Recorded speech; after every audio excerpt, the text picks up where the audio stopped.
Sitting still is not a retreat from life. It is a return to it. The phrase, inner revolution, might sound dramatic, but it is exactly what happens when you learn to stop. A political revolution seeks to overthrow an outer system. An inner revolution seeks to overthrow the patterns within us that keep us trapped in dissatisfaction and confusion. For most of our lives, these patterns operate like a hidden government in the mind, always in control, rarely questioned. Sitting still is the act of refusing to obey these rulers. It is the choice to step outside the momentum of habit and look directly at how we are living. Yet, as simple as it sounds, sitting still is not easy. In fact, it is one of the most challenging things a human being can do. When the body stops moving, the mind often rebels.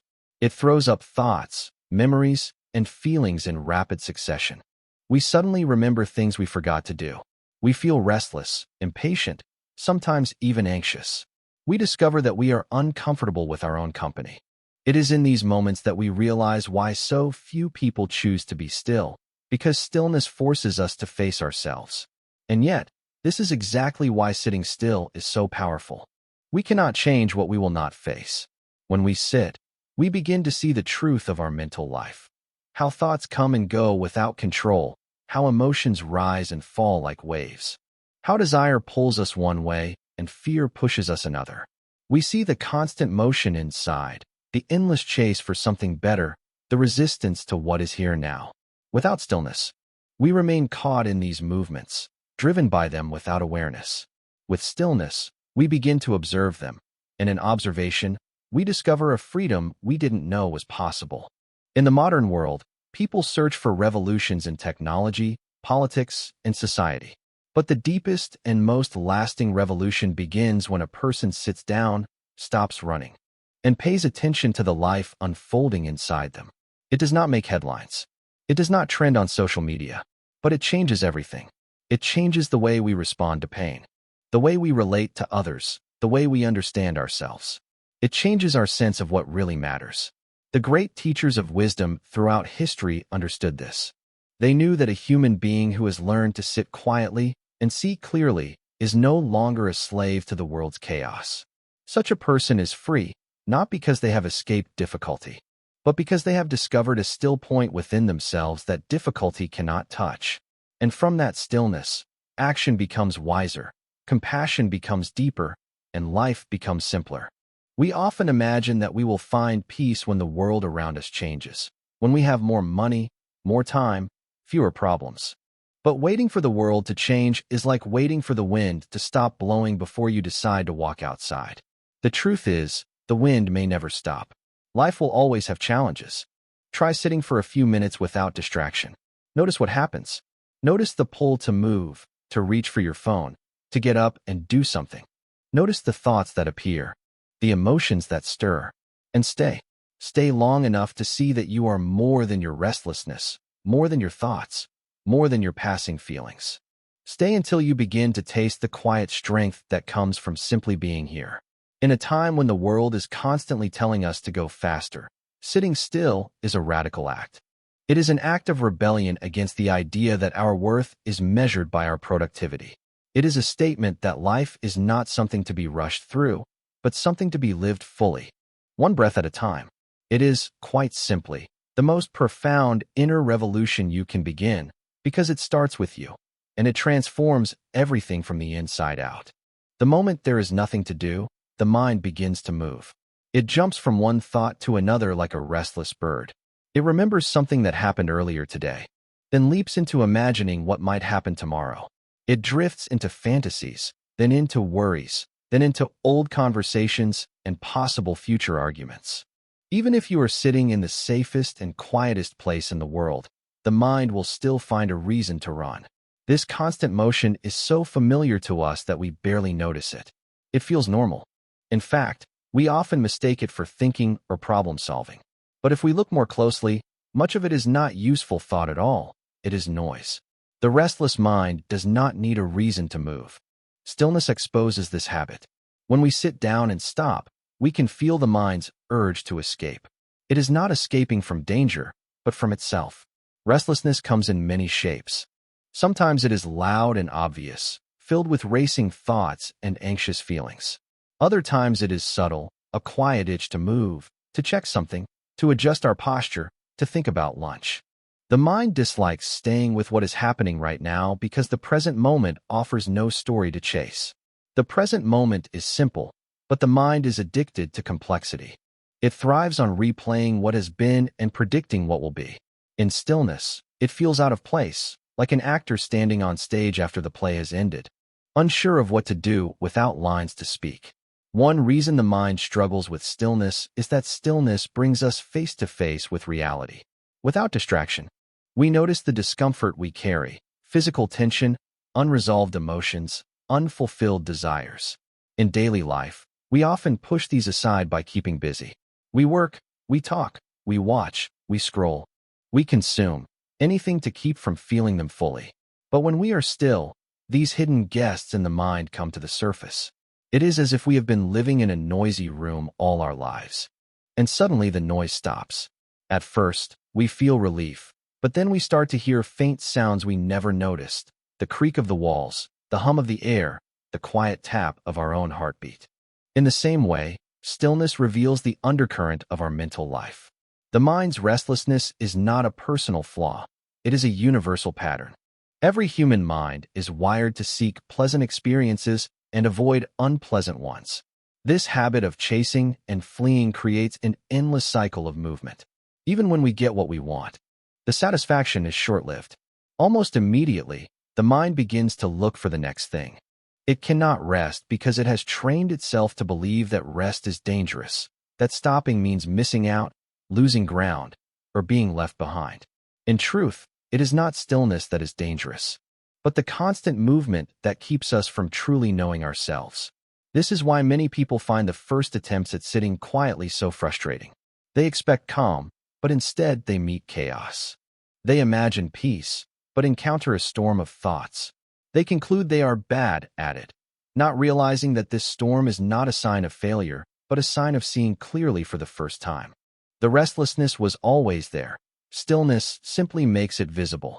Just as a pond looks calm until the wind stops and the surface clears enough to see the ripples underneath. Our minds reveal their turbulence when we give them the chance.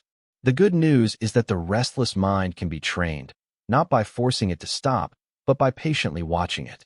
Stillness is not about wrestling the mind into silence. It is about letting the mind run out of things to chase.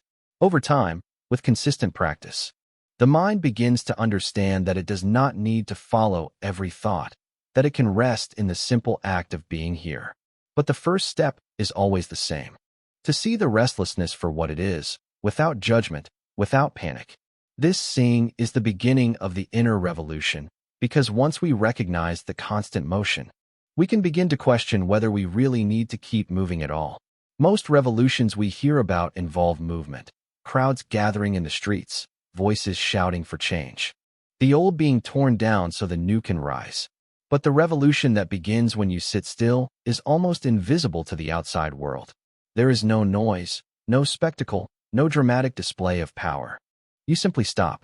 You stop moving your body. You stop chasing the next thing, and you turn your attention inward. And yet, in that simple act, you challenge one of the most powerful forces in human life, the momentum of habit. For years, maybe your whole life, you have been taught, by family, by culture, by the demands of survival, that your value lies in what you do, how much you accomplish, how quickly you can produce results. The idea that stopping could be more valuable than doing feels not just strange, but almost threatening. That is why sitting still is revolutionary. It dares to say that the world's definition of worth is incomplete. When you sit still, you declare that you are not merely a machine for producing work, earning money, or satisfying the demands of others. You refuse, if only for a moment, to measure your life by how much you can cross off a list. You turn away from the constant pressure to be productive, and instead give yourself to something that produces nothing in the usual sense. No product, no profit, no applause. In a world that prizes visible results, this is an act of quiet rebellion. And like all true rebellions, it is met with resistance. The first resistance comes from within. Your mind, trained for motion, protests. It whispers that you are wasting time, It tries to pull you back into the old rhythm. Think, plan, do, repeat. It tells you that stillness is indulgence, that you can't afford it, that life will pass you by if you pause. But this is the voice of the old system you are overthrowing, the system that has kept you from seeing what is actually happening in your own mind. The second resistance comes from the world around you. People may not understand why you would choose to sit quietly when there is so much to be done. They may see it as laziness, avoidance, or even selfishness. But what they cannot see is that sitting still is not an escape from responsibility. It is a deeper engagement with it. By sitting, you are not running from life. You are learning how to meet it with clarity instead of confusion, with calm instead of chaos. You are training yourself to respond instead of react, to act from understanding instead of impulse. This is not withdrawal. It is preparation for a wiser way of living. The revolutionary nature of sitting still lies in its ability to break the cycle of unconscious action. Most of the time, we are not choosing our actions. We are repeating patterns. We are pulled along by desire, pushed by fear, shaped by expectations we barely question. This is the old regime, the inner dictatorship of habit. Sitting still is like stepping outside of that rule for the first time. You begin to notice the automatic reactions that drive you, the invisible strings pulling at your thoughts and feelings.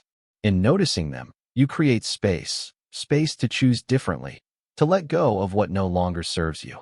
And here is where the real transformation begins. When you stop chasing and running, you start seeing.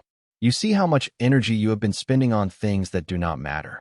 You see the ways you have been trying to control the uncontrollable. You see how often your actions are attempts to escape discomfort instead of face it.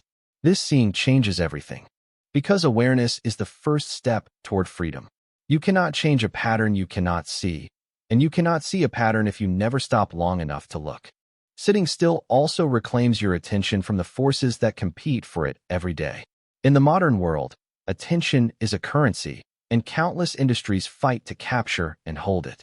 Social media, advertising, entertainment, they all depend on keeping you engaged with them and disengaged from yourself. When you sit still, you take back ownership of your own attention. You are no longer handing it over to the loudest voice or the brightest screen. You are choosing to place it where it matters most, here, in the present moment, with your own experience. This is why the act is so quietly powerful. Sitting still may look like nothing is happening, but in truth, you are breaking chains. You are breaking the chain of needing to be constantly stimulated. You are breaking the chain of believing your worth depends on your output. You are breaking the chain of acting without awareness. And as those chains loosen, something unexpected happens. You begin to feel lighter, freer. You start to realize that you can be at peace without needing the world to change first. The world tells us that change comes from doing more, working harder, moving faster. Sitting still reveals another truth. Sometimes the most radical change comes from doing less, working inward, slowing down. In the stillness, you discover a strength that is not based on force but on stability, a clarity that is not based on control but on understanding. This is the strength and clarity that make it possible to truly change how you live. It does not shout. It does not demand attention, but it reshapes your life from the inside out. To sit still is to stand in quiet opposition to the noise, speed, and pressure of the world. It is to declare that life is not just about running from one thing to the next, but about being present for what is here now. It is, in the truest sense, a revolution, because it overturns the old rule of restlessness and plants the seed of a new order. One where peace is not something you chase, but something you carry with you wherever you go. When we speak about cultivating selfless wisdom, we are talking about a shift in the very way we see the world and ourselves. It is not merely about gathering more information or reading more books. It is about a direct, lived understanding that transforms how we relate to every experience. This kind of wisdom does not arrive suddenly like lightning. It unfolds gradually, often quietly, through repeated moments of clarity and deep reflection. At its core, selfless wisdom begins with the ability to see that our personal perspective is limited and often clouded by desire, fear, or habit.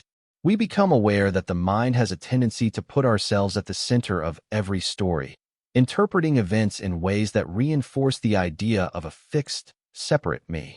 Selfless wisdom slowly loosens this grip, allowing us to step back and see life from a broader, more compassionate point of view. This process begins in everyday situations. For example, when someone criticizes us, our immediate instinct may be to defend ourselves, to protect our image. But selfless wisdom invites us to pause and look deeper. Is the criticism entirely false? Is there a seed of truth in it that could help us grow? Even if the words were spoken with anger, could we respond in a way that reduces harm rather than adding to it? In this way, selfless wisdom teaches us that not everything is about protecting the self-image. Sometimes, it is about letting go of that image to see the larger reality. Selfless wisdom is also about understanding that every action has causes and conditions. When someone behaves harshly, it is rarely because they are inherently bad. It is because they are caught in their own web of suffering, shaped by experiences, fears, and misunderstandings. Seeing this, we respond with less judgment and more empathy. This does not mean we ignore harmful behavior, but that we address it without hatred. The ability to hold both clarity and compassion at the same time is a hallmark of selfless wisdom. This kind of wisdom also frees us from the constant push and pull of wanting and not wanting. We begin to notice how desire promises happiness, but often leaves us chasing more, and how aversion promises safety, but often leaves us isolated. By observing these patterns without immediately reacting, we create space for wiser choices. We might find that happiness comes not from getting more, but from needing less, not from controlling life, but from flowing with it. Selfless wisdom also shows us the deep connection between ourselves and all living beings. When the mind is caught in self-centered thinking, it sees others as separate, sometimes as competitors or threats. But when we look with selfless wisdom, we see that the joy and suffering of others are not separate from our own. A small act of kindness can ripple far beyond what we see, just as a small act of harm can. This understanding naturally leads to more ethical, compassionate living, not out of obligation, but out of genuine care. Finally, cultivating selfless wisdom means being willing to keep learning. It is recognizing that we will never see the whole picture, but that each moment offers a chance to see more clearly than before. It is the humility to admit mistakes, the courage to change course, and the patience to allow transformation to happen in its own time. In this way, selfless wisdom becomes not just something we understand, but something we embody, a quiet. When we cling to the idea of me and mine, even in acts of kindness, our compassion remains tied to self-interest. We may still expect recognition, gratitude, or a sense of moral superiority.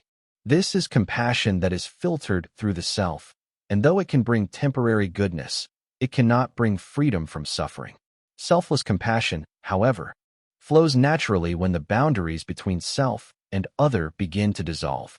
In deep states of mindfulness, the mind sees that all beings are caught in the same cycle of struggle and impermanence. Their pain is not separate from our pain. Their joy is not separate from our joy. From this understanding, compassion arises without effort or calculation. It is not a role we play, but a way of being. This compassion does not burn us out because it is not rooted in personal sacrifice or emotional exhaustion. It is rooted in clarity and wisdom. In meditation, when we let go of the need to protect a fixed identity, we find that giving, helping, and loving become as natural as breathing. Selfless compassion also dismantles fear, because when there is no fixed self to defend, there is nothing to lose. Every act of kindness becomes an act of liberation, both for ourselves and for others. Over time, this kind of compassion shapes the mind into a state of openness and fearlessness, allowing us to face life's uncertainty with peace. We begin to understand why the wise say that the path to freedom is not built only on insight, but also on the heart's ability to love without holding back. In that love, the walls of separation crumble, and what remains is the simple truth that in helping others, we are freeing ourselves. The journey toward freedom is not a straight road, but a gradual opening of the mind and heart. In the beginning, we may think of liberation as a distant goal, something we must strive for through great effort. We imagine that one day, after years of practice, a sudden moment will arrive when all suffering disappears forever. While such insights can happen, The deeper truth is that liberation is built step by step, in the small and consistent ways we meet each moment. Each time we respond with patience instead of anger. Each time we notice a thought without clinging to it. Each time we choose understanding over judgment. We are already walking in freedom. Liberation is not an escape from life, but a deeper engagement with it, free from the chains of craving and fear. It is the recognition that we are not our passing thoughts or shifting emotions, but the awareness that can hold them all without being bound. This understanding grows quietly, often without dramatic signs, like the slow dawning of light before sunrise. In time, we find that the same situations that once made us react with stress or resentment no longer hold the same power over us. We begin to live with a natural steadiness, a quiet joy that does not depend on circumstances. And as this steady freedom matures, it becomes impossible to separate wisdom from compassion, because seeing the truth of life naturally moves us to care for it. The journey is never about becoming someone special. It is about letting go of everything false so that what is real can shine through. In this way, liberation is not a final achievement we grasp. It is the ongoing unfolding of a mind that has learned to rest in the present, unafraid and unbound. True inner peace is not found by changing everything around us to match our desires, but by transforming the way we relate to life as it is. Many people believe that if they could only arrange their surroundings, relationships, and possessions in the perfect way, then peace would naturally follow. But life refuses to stay fixed in the shape we want, and the more we try to control it, the more restless we become. Real peace arises when we stop demanding that the world obey our will and instead learn to meet it with openness. This does not mean passively accepting injustice or harm, but it means no longer allowing our minds to be dragged into constant struggle with what we cannot change. We begin to see that our thoughts, feelings, and circumstances are like clouds moving across the sky. They appear, change, and fade away. When we stop chasing after them or pushing them away, space opens in the mind. And in that space, peace naturally grows. This peace is not fragile. It does not depend on perfect conditions. It can be present in noise, in uncertainty, even in pain, because it comes from a deep trust in the flow of life. We realize that we can face challenges without collapsing and enjoy happiness without clinging to it in fear of losing it. This kind of peace is not given to us by anyone else. It is cultivated through awareness, honesty, and the willingness to be present with life exactly as it unfolds. When we rest in this kind of peace, we discover a quiet strength that cannot be shaken, and we see that it was within us all along, simply waiting for us to stop running and turn toward it. Real compassion is not simply feeling sorry for someone or wishing them well from a distance. It is the willingness to understand another's pain as if it were our own and to respond with genuine care. Many people think compassion is just a soft emotion, but true compassion has great strength. It does not turn away from suffering because it is uncomfortable to witness. Instead, it stays present, listens deeply, and acts with kindness even when the situation is difficult. This kind of compassion begins with seeing clearly that all human beings share the same basic experiences: joy, fear, loss, hope. When we remember this, we stop seeing others as separate from us, and our hearts naturally open. Compassion also includes wisdom. It is not about rescuing someone in a way that makes them dependent, but about helping them in a way that supports their dignity and inner growth. Sometimes it means offering direct help, and other times it means simply being there without judgment, giving space for someone to find their own strength. It is not limited to friends or people we like. It extends to strangers, to those we disagree with, even to those who may have hurt us.